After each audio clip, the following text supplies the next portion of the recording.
Il est là.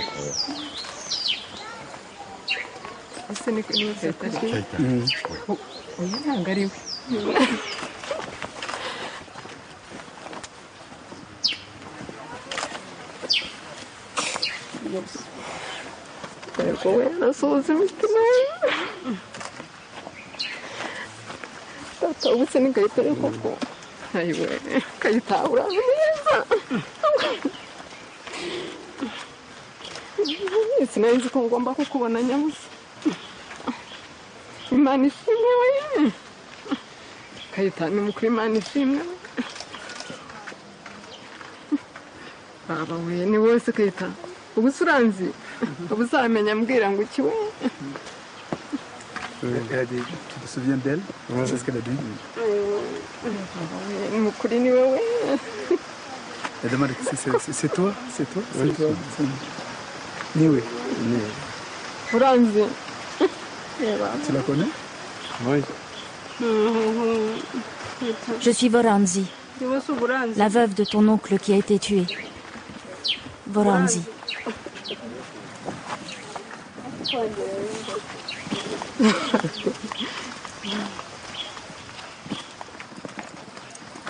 Transera ni mwarimu wamubona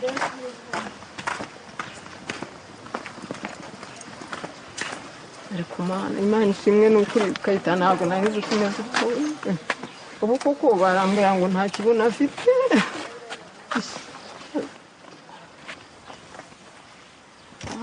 ariko Kayita ni ukuri kuko Imana ishimwe ariko wa Mana Imana ikora ibitangaza we Qu'est-ce qu'elle me dit? Elle dit Dieu merci, Dieu fait le miracle, c'est ça. ukuntu bambwiraga naricaraga nkumva nkavuga ngo wapfuye kwa Mana atawe ntabwo nari nzi ko usurya ni ukuri numvaga ntakwibuka nta kanyarwanda na gace kibuka Hana gake. Les gens vont s'en Non, il était très jeune. Le choc lui a fait perdre sa langue maternelle.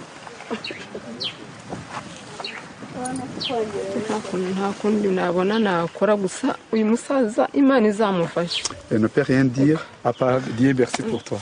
Non. Voilà. rwose Imana izaguha umugisha Que Dieu te bénisse.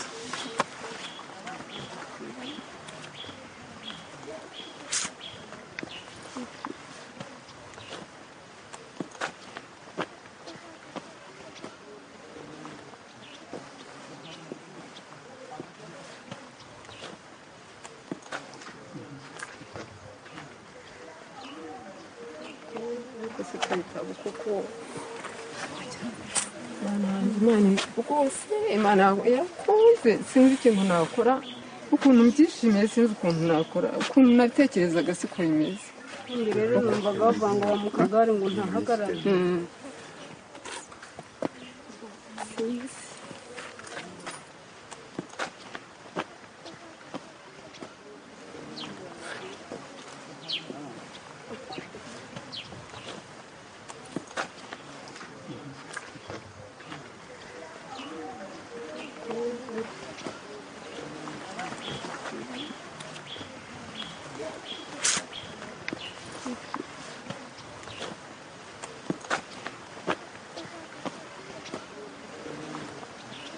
On vous suit, on vous suit. ni ukuri uyu muntu yaba nakubasha ngo nkuterure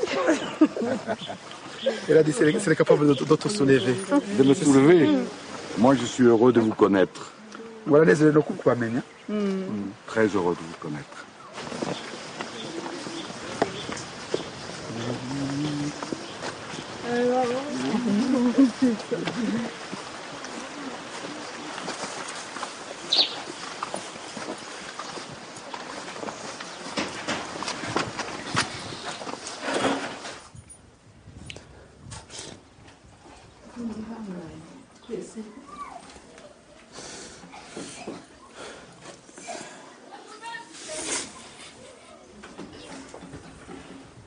On m'avait dit que il restait qu'un Sil, Igisaga, Et que tout le monde, non, pas Denise, et que tout le monde était mort. Ouais. Et donc après... On n'a jamais retrouvé le corps de son papa. Mais sa maman et sa sœur Agnès sont au cimetière de la paroisse. Son petit frère, lui, il a été brûlé dans la maison avec ses grands-pères. Gisagara, tu pensais que tu allais revoir ton frère comme ça? Quand les événements sont arrivés, vous n'étiez pas avec Keïtare? Non.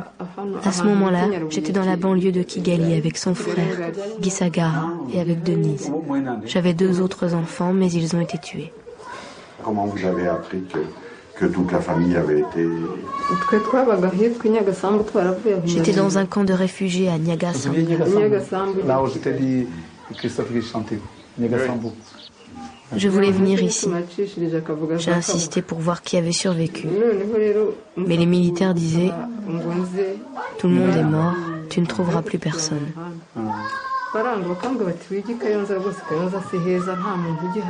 Et j'ai insisté, je voulais absolument venir. Je le voulais tellement que nous sommes venus à pied, avec Denise. Nous avons passé la nuit, mais une fois à Kayonza, nous n'avons trouvé personne. Même les arbres étaient méconnaissables. On ne pouvait absolument rien reconnaître. Il n'y avait plus rien. Plus de maison. Puis je me suis sentie obligée de rester ici. J'avais trouvé là 2 enfants qui étaient seuls. J'ai pensé que mon devoir était de les aider. Je suis donc restée. J'ai trouvé des tôles et j'ai reconstruit une maison. À ce moment-là, je pensais que Keïtare était mort. Longtemps après, des gens de la Croix-Rouge m'ont cherché. Ils m'ont trouvé et sont venus me voir. Je n'arrivais pas à les croire. Ils m'ont dit ce qui s'est passé. Ils m'ont raconté l'histoire de Keïtare. Ils m'ont dit qu'il était vivant. Ils m'ont dit il est en vie, mais il a été très grièvement blessé. Il ne peut plus se mettre debout. Il ne peut pas marcher. Donc, ils m'ont expliqué qu'il avait une hanche qui était touchée. J'ai pleuré. Keïtare est en vie. Je n'arrivais pas à y croire. Il est resté tel qu'il était. Retrouver autant de monde, je pensais pas, quoi. Donc ça m'a plongé dans dans des souvenirs, tout ça,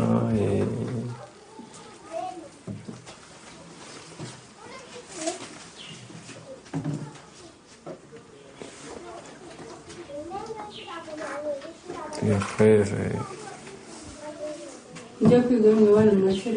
C'est plus fort que ce que tu pensais. oui, c'était... Ça m'a beaucoup ému, quoi.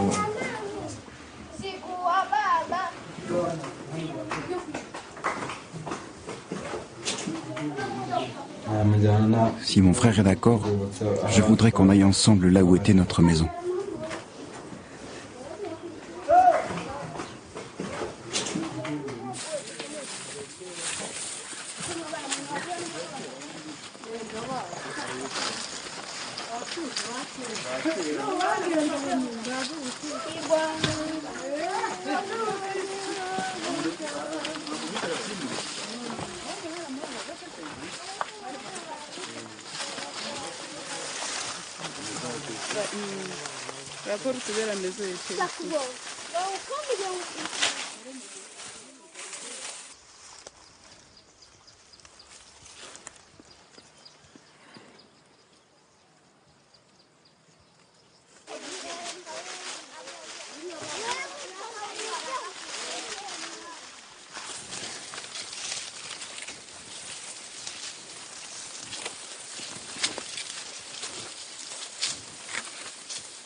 Comment tu as fait avec Nancy là pour échapper aux Je me suis caché dans une maison, chez des gens. Et Ancilla s'est caché où?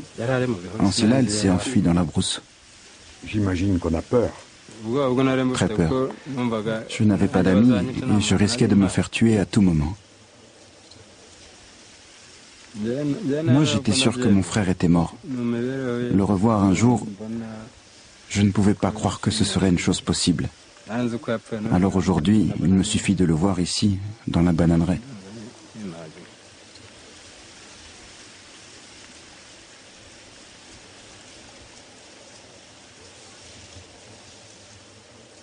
Là, le tour qu'on a fait là, ça m'a... Il y a des choses que j'ai reconnues ici même, je reconnais.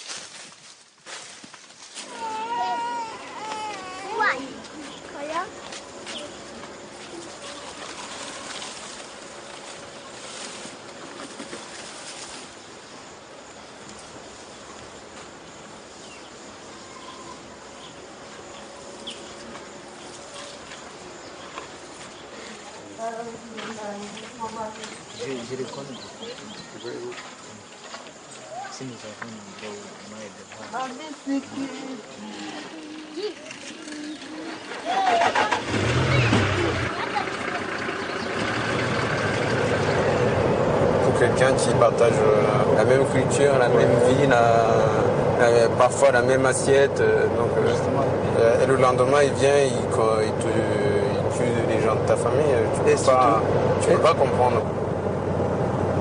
Quand les massacres ont commencé à Kayonza, ton papa vous a dit quoi? Il nous a tout simplement dit qu'il y a des gens, il fallait se cacher avec maman, parce qu'il y a des gens qui vont venir nous tuer, quoi. Il a dit la vérité. J'étais caché dans les champs de bananiers, puis on a rejoint la paroisse le matin. On est venu là, et puis le soir même, il y a eu des tueries qui ont commencé. J'étais blessé là dans ce garage, là. Dans cette cour, il y avait... On ne pouvait pas marcher sans... On enjambait chaque fois les corps. Tu te rappelles de la citerne qui était ici? Oui, depuis qu'il était là, il y avait... Je me rappelle, il y avait des gens qui se jetaient dedans. Qui se jetaient dedans volontairement. Pour ne pas être tué. Ouais. Tu étais déjà blessé? À ce moment-là, oui, j'étais blessé. De ce garage jusqu'à là, c'est ma mère qui m'a amené. Au début, elle voulait m'amener avec elle. Oui. Puis après, elle n'a pas pu m'amener. Parce que déjà, elle avait un bébé, et puis après, moi, j'étais trop un peu lourd pour elle, donc elle m'a laissé là, et voilà. Ouais, elle m'a laissé comme ça, et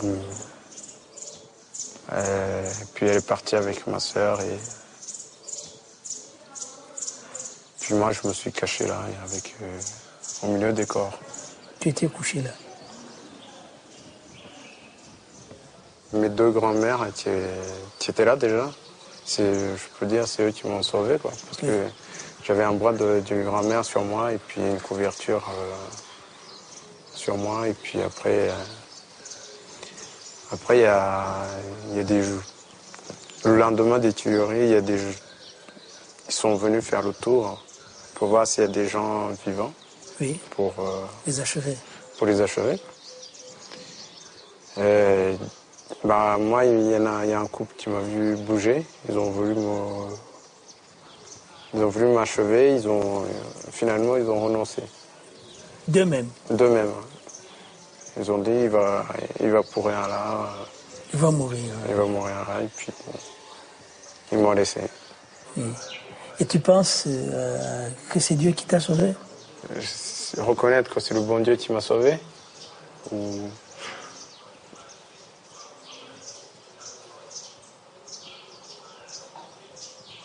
Oui, ce soldat, moi je dirais, il y a peut-être le bon Dieu aussi, mais celui qui m'a sauvé, c'est le fameux soldat qui m'a ramassé, qui m'a amené à l'hôpital. Et à partir de là, À l'hôpital de Gaïni, Clavel apprend que sa maman et ses frères et sœurs ont été tués quelques minutes après l'avoir laissé.